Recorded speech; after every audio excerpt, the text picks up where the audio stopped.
antidiabéticos, fármacos utilizados para el tratamiento de diabetes mellitus tipo 2. Y bueno, estos se clasifican como insulinotrópicos, conocidos también como secretagogos, y no insulinotrópicos. Los insulinotrópicos, su efecto final va a ser el aumento de la secreción de insulina. A su vez, se dividen en dependientes de glucosa e independientes de glucosa. Los dependientes de glucosa quieren decir que van a lograr una mejor secreción de insulina en función de los niveles de la glucosa postprandial. Quiere decir esto que entre más altos, mejor va a ser la secreción de insulina, a diferencia de los independientes de glucosa, que van a causar la liberación de insulina aunque los niveles de glucosa sean bajos en nivel plasmático. Esto nos puede conducir a una condición aguda conocida como hipoglucemia. En cuanto a los no insulinotrópicos, su efecto no tiene nada que ver con la liberación de insulina. Y bueno, como contraindicaciones generales encontramos a la diabetes mellitus tipo 1. Recordar esto por que no existe una producción basal de insulina, el embarazo y la lactancia, en donde quedan contraindicados todos estos fármacos y solamente ser hace uso de insulina. También queda contraindicado la enfermedad renal crónica, debido a que la mayoría de estos fármacos se metabolizan a nivel renal. Y encontramos a la morbilidad y cirugía, que son procedimientos que se van a asociar a un mayor riesgo de hipoglucemia. Hablemos de primera instancia sobre los agonistas GLP-1 e inhibidores de la DPP-4. Y bueno, primero hay que hablar de las incretinas. Estos van a ser péptidos que van a funcionar como hormonas, las cuales van a cumplir funciones en todo el cuerpo. Y bueno, ¿cómo vamos a producir nosotros las incretinas? Estas van a ser producto de la ingesta de proteínas, carbohidratos y lípidos. Mm, Recordar que la comida, pues la ingerimos, va a llegar al tejido gástrico, va a pasar al intestino donde la vamos a absorber y pues estos van a ser el factor estimulante para que se produzcan incretinas. HIP, conocido como polipéptido inhibidor gástrico, GLP-1, o también conocido como péptido similar al glucagón tipo 1. Para esta clase nos enfocaremos en el GLP-1. Aquí viene anotado cuáles son las células que lo producen y la parte del intestino delgado o intestino grueso en donde se secretan. Encontramos que sus funciones están enumeradas aquí. Y bueno, entre estas va a ser el aumento de la secreción de insulina, así como la disminución de la secreción de glucagón, así como un lento vaciamiento gástrico. Y bueno, todo esto lo realiza en un tiempo menor a 2 minutos, dado a que esa es su vida media, producto de la degradación enzimática por parte de la DPP-4. Y bueno, ¿cómo va a causar esto? La GLP-1 va a tener un receptor acoplado a proteínas G en la célula beta pancreática. Cuando se une a su receptor, causa que la subunidad alfa active la GTPasa hidrolizando al GTP en GDP y al grupo fosfato. Esto que va a permitir que la subunidad alfa se separe de la unidad beta y de la unidad gamma, permitiendo que la subunidad alfa se una a la adenilato ciclasa, favoreciendo lo que es la producción de AMP cíclico, teniendo como precursor al ATP. Como nosotros vamos a estar degradando ATP en AMP cíclico, vamos a causar una desregulación en esta relación que existe, provocando la activación de la AMPK, una proteína sinasa activada por AMP, que a nivel de la célula beta pancreática va a causar la fosforilación de los canales de potasio. Y bueno, déjenme les explico de forma normal qué es lo que sucede. Aquí hay mucho potasio, el cual va a salir, ¿no? Esto que va a permitir que exista un potencial en reposo de membrana y que aquí sea más negativo adentro y aquí afuera sea más positivo. Pero bueno, cuando nosotros activamos la AMPK, a este canal lo vamos a cerrar. ¿Por qué? Porque lo estamos fosforilando.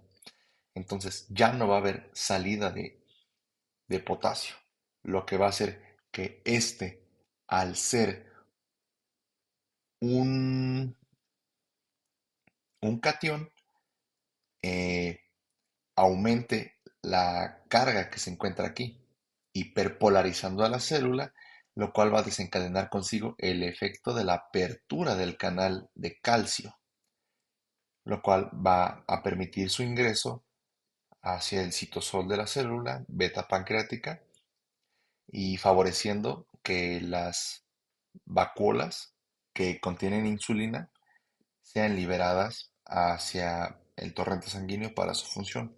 Es así como se secreta la insulina y recordar que la secreción de glucagón, al esta ser una hormona contrarreguladora, al existir la producción de insulina, pues se cesa su producción, ¿no? Entonces es como un mecanismo de retroalimentación negativo.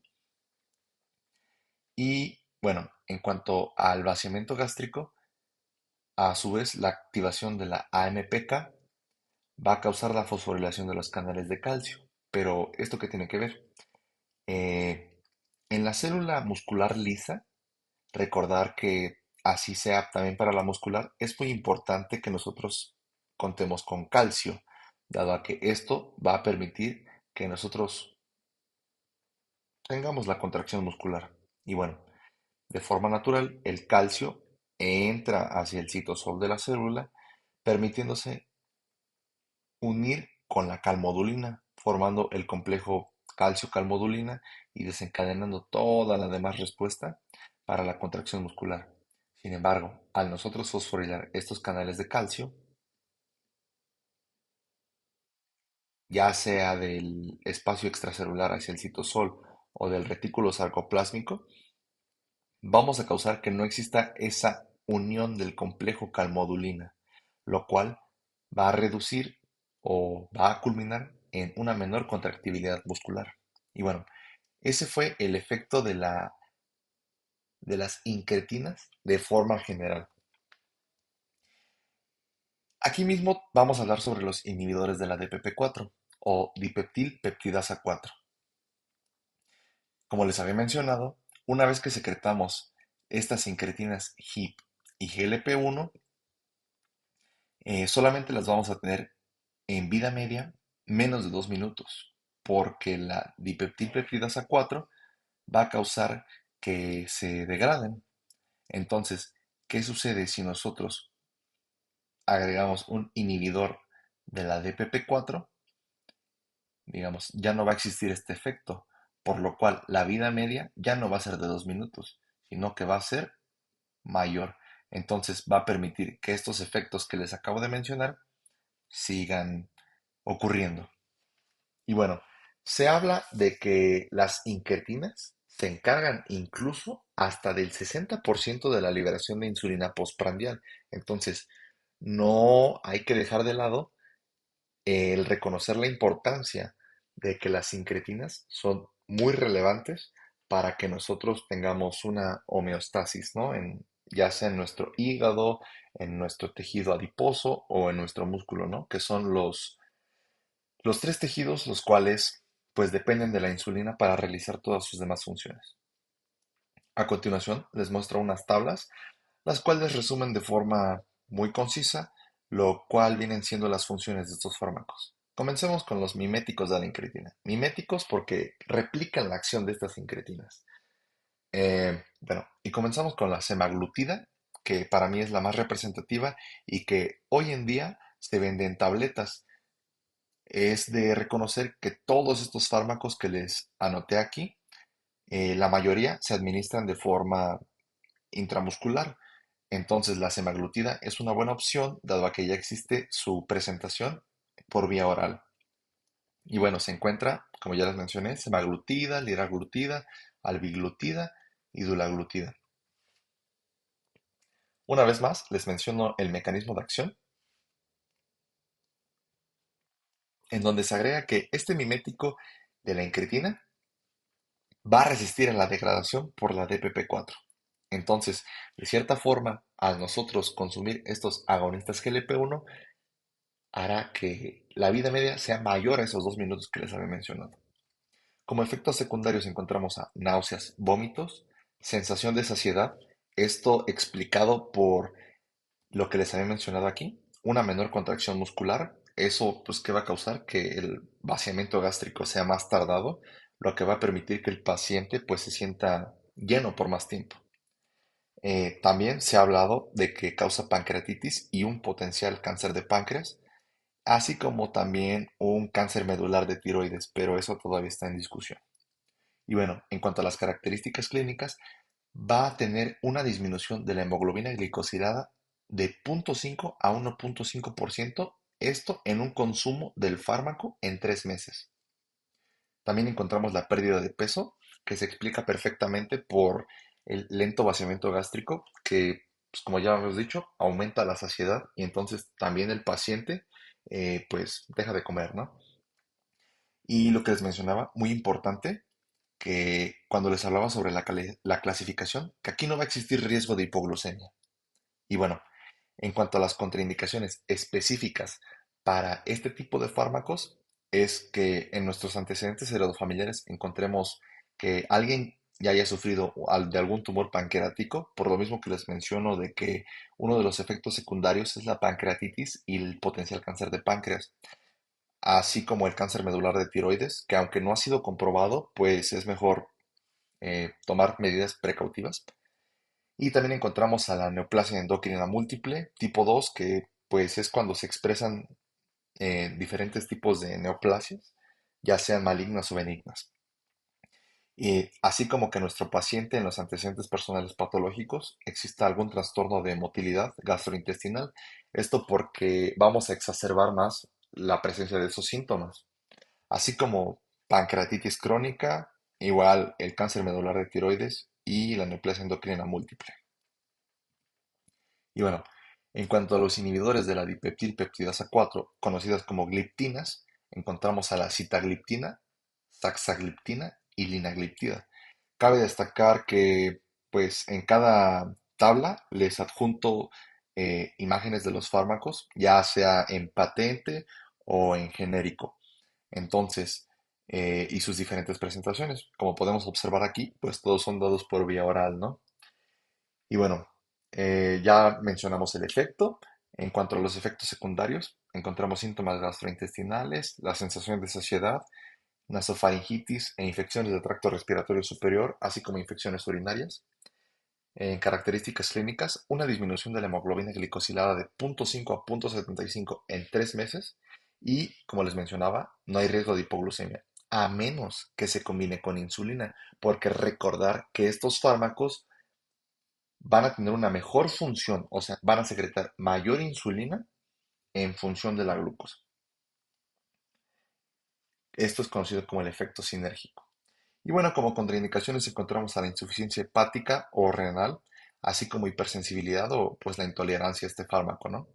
Y normalmente no se recomienda usar sitagliptina más metformina en pacientes con insuficiencia renal porque aumenta el riesgo de acidosis láctica. Esto lo veremos ahorita que expliquemos el mecanismo de acción de las biguanidas. En cuanto a las sulfonilureas y meglitidinas, que decíamos que eran fármacos que no dependían de los niveles de glucosa, eran independientes de glucosa, eh, vamos a encontrar nuevamente a la célula beta pancreática, en donde vamos a tener a nuestros canales de potasio, que eran los que les mencionaba, que de forma normal el potasio se encuentra dentro de la célula. Recordar que es el ion abundante intracelular, pues más representativo, ¿no? Y que de forma normal sale, ¿no? Para evitar esa hiperpolarización y que pues desencadene toda la respuesta que les había mencionado. Y bueno, las sulfonilureas van a ser unos fármacos los cuales van a unirse específicamente al SUR1, que es este canal de potasio. Todo esto que están viendo aquí. O sea, en general se une a todo el receptor, a diferencia de las meglitinidas, perdón, las cuales se van a unir específicamente a la subunidad KIR 6.2, desencadenando el mismo efecto. Ahorita les mencionaré la diferencia, ¿no? Dado a que, pues por lo que podemos ver, el mecanismo de acción es muy similar.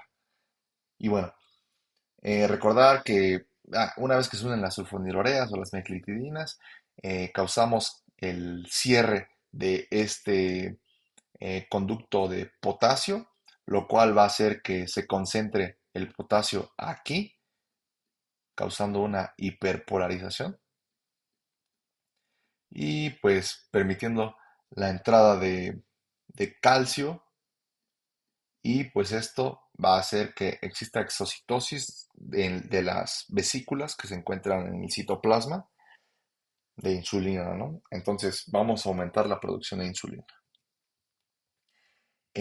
Las sulfonilureas. Estos son unos fármacos los cuales casi no se deben utilizar y ahorita les vamos a explicar por qué. Bueno, tenemos que estas se dividen en primera generación y segunda generación. Las de primera generación se encuentran la tolbutamida y la clorpropamina. En cuanto a la segunda generación, encontramos a la glibenclamida, muy conocida, a la glipacida y a la glimepirida. Y bueno, ¿por qué no se recomienda su uso? Como pueden ver, si nosotros causamos el cierre de este canal de potasio, quiere decir que en todo momento va a estar exocitando insulina, la célula beta pancreática. ¿Esto qué va a inducir? Que produzca más insulina, ¿no? Porque se sigue utilizando.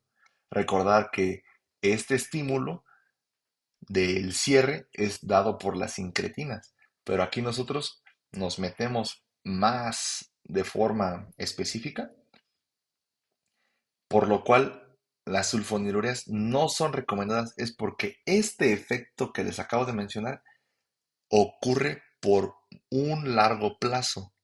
¿Esto qué hace? Que pues la célula beta pancreática literalmente se sienta explotada, por así decir, lo cual pues puede conducir a la apoptosis, ¿no?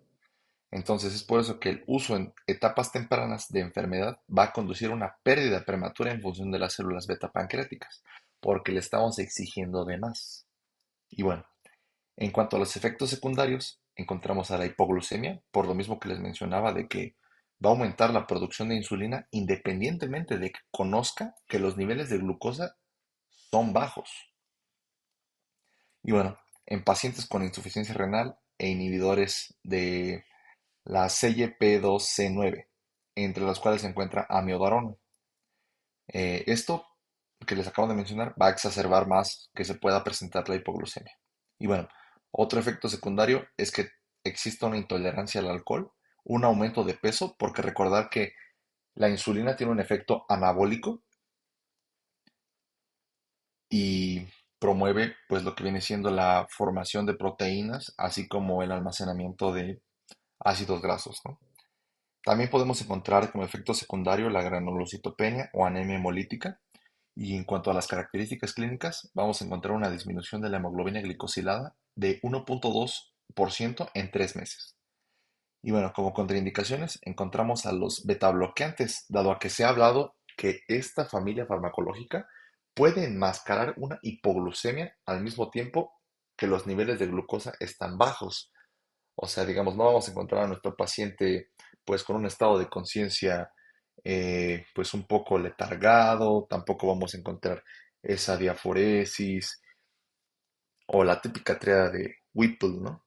Que recordar es signos clásicos de hipoglucemia, que por nuestra glucosa capilar tengamos menos de 70 miligramos sobre decilitro, así como pues que a nosotros administrar glucosa el paciente presenta una mejoría de estos síntomas.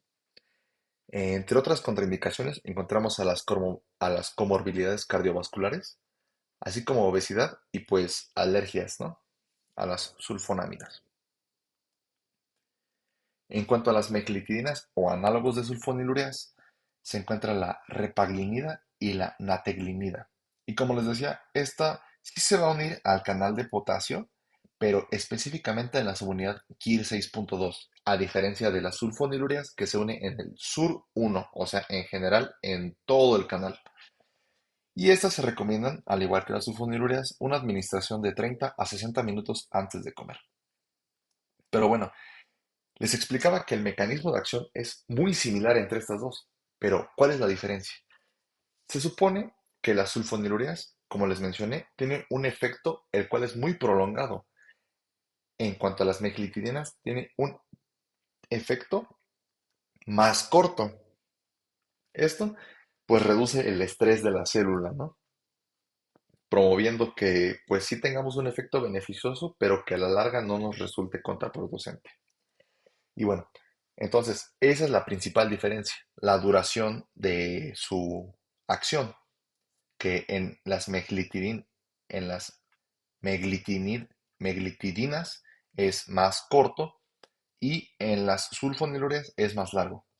Y en cuanto a los efectos secundarios, nuevamente mencionar la hipoglucemia y el aumento de peso, por lo que les mencioné, y una disminución de la hemoglobina glicosilada de 1% en 3 meses.